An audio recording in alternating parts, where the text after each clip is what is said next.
Continuando, pessoal, vamos ao exercício 5, onde a gente traz aqui uma taça em forma de cone circular reto, que estava cheia de vinho até a borda.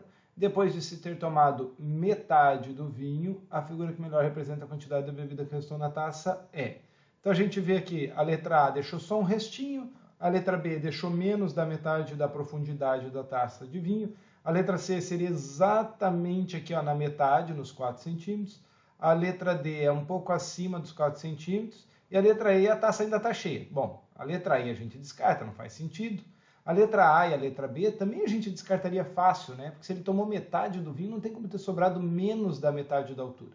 A gente fica entre a C e a D.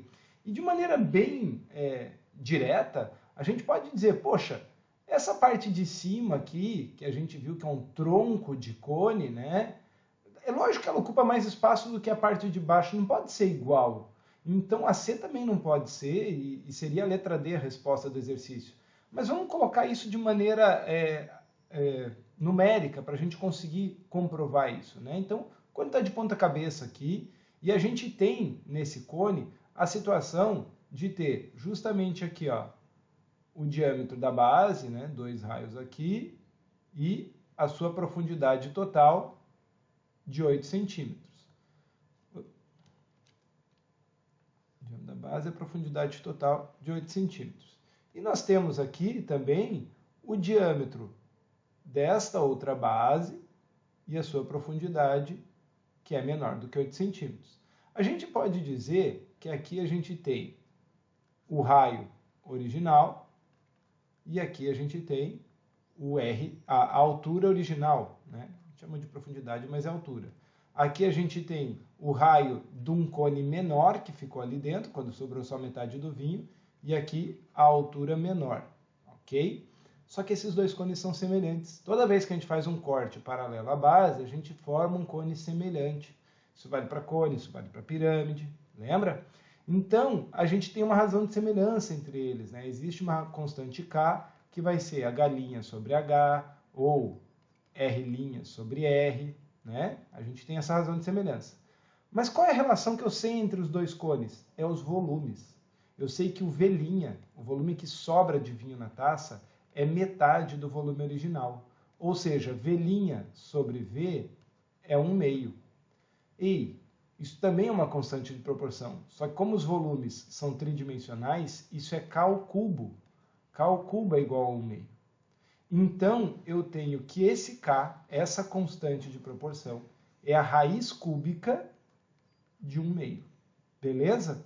Não vou nem racionalizar e tal, não, vou deixar assim. Porque aí eu posso fazer uma relação entre as alturas. Então, eu tenho que a raiz cúbica de 1/2 é igual à altura linha dividido pela altura H. A altura H é 8 centímetros, que era a profundidade total da taça inicial. Se eu pegar isso e multiplicar, eu tenho que a altura que vai sobrar de vinho na taça é 8 vezes a raiz cúbica de 1/2. E fazendo essa multiplicação na calculadora, a gente chega em aproximadamente 6,34 centímetros.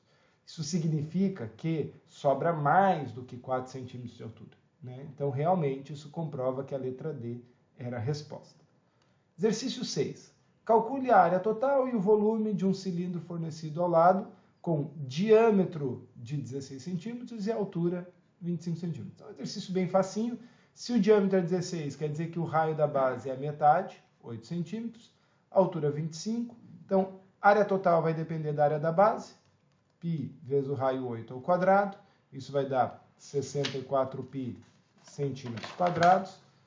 Área lateral, que é o comprimento da base, né? O 2πr, 2π vezes o raio 8, vezes a altura 25. Isso vai dar 400π centímetros quadrados. Então, a área total são duas bases, 2 vezes a área da base, mais a área lateral.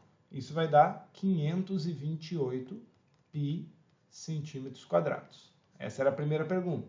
Segunda pergunta é o volume. E o volume é a área da base vezes a altura. Então, o volume vai ficar 64π vezes a altura 25. Isso vai dar 1.600π centímetros cúbicos. Ok? Ah, mas eu queria o volume em litro, né? Aqui não está especificado. Bom, 1 centímetro cúbico é 1 mililitro. Você poderia escrever isso como 1.600 pi mililitros ou 1,6 pi litro. Ok? Se quisesse também. Tá bom? Exercício 7. Visando evitar ficar sem água em períodos de desabastecimento, Josias instalou uma cisterna cilíndrica em sua chácara. Sabendo que essa cisterna possui 3,5 metros de diâmetro e 2 metros de profundidade, determine a capacidade, volume, de armazenamento de água na cisterna em litros. Se o diâmetro é 3,5, o raio é metade do diâmetro. Então, o raio vai ser 1,75 metros. Beleza? Metade de 3,5. Ele quer o volume de um cilindro, área da base, π vezes o raio, 1,75 ao quadrado, vezes a profundidade, né, que é a altura do cilindro, a profundidade ali da cisterna, que é 2. Isso daria 6,125 π metros cúbicos. Só que ele pediu esse volume em litros. E aí a gente vai, né, não vai deixar em função de π, a gente já vai aproximar. Então você vai pegar isso aqui, vai multiplicar pelo π e multiplicar por 1.000, porque cada metro cúbico vale 1.000 litros. Isso vai dar aproximadamente 19.242 litros. Ok? Nem coloquei casa decimal aqui, arredondei ali no número inteiro mesmo. Beleza? Último exercício, ele me dá 2 sólidos de revolução. Então, em cada um dos 2 itens, há uma figura plana e uma reta R. Aqui só faltou o nome da reta, né? Mas está claro que essa reta pontilhada é a reta R. Utilizada como eixo de revolução. Determine o volume de cada sólido gerado através da rotação dessas figuras planas ao redor da reta R. Então, eu vou girar aqui ao redor de R cada uma delas. Vamos resolver a letra A aqui. Na letra A, isso aqui vai formar um cilindro. Quando eu giro esse retângulo, ele forma um cilindro. E nesse cilindro, o 5 que está aqui é o que vai girar formando o raio da base. Então, o raio é 5 milímetros. O 12 vai formar toda a face lateral do cilindro. O 12 vai ser a altura do cilindro. Então, o volume gerado, né, ele pediu o volume de cada sólido, o volume vai ser π vezes o raio 5 ao quadrado, vezes a altura 12. Isso vai dar 300 π milímetros cúbicos. Ok? Então, aqui usei a unidade de milímetro, o resultado do volume está em milímetro cúbico.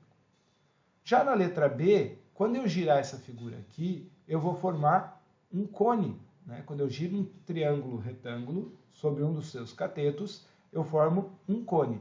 Esse 6 aqui, ele está na reta, no eixo de rotação, ele vai estar lá dentro do cone, ele vai ser a altura. O 10, ele vai formar a face lateral do cone, ele vai ser a giratriz.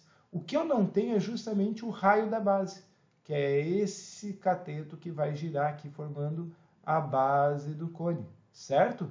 Bom, eu preciso achar esse raio. Para isso eu aplico Pitágoras. Hipotenusa 10 ao quadrado igual a cateto 6 ao quadrado mais o raio da base R ao quadrado. Mais uma vez um triângulo pitagórico. Hipotenusa 5 vezes 2, cateto 3 vezes 2, outro cateto 4 vezes 2, 8 centímetros. Então, o volume deste cone, esqueci de escrever aqui, cone, que tem raio da base 8 centímetros e altura 6 centímetros, vai ser 1/3 da área da base π vezes 8 ao quadrado, vezes a altura 6. Então, isso vai dar 128 π centímetros cúbicos. Beleza? Então, tá aí a resolução dos 8 exercícios. Bons estudos para vocês e até a próxima aula.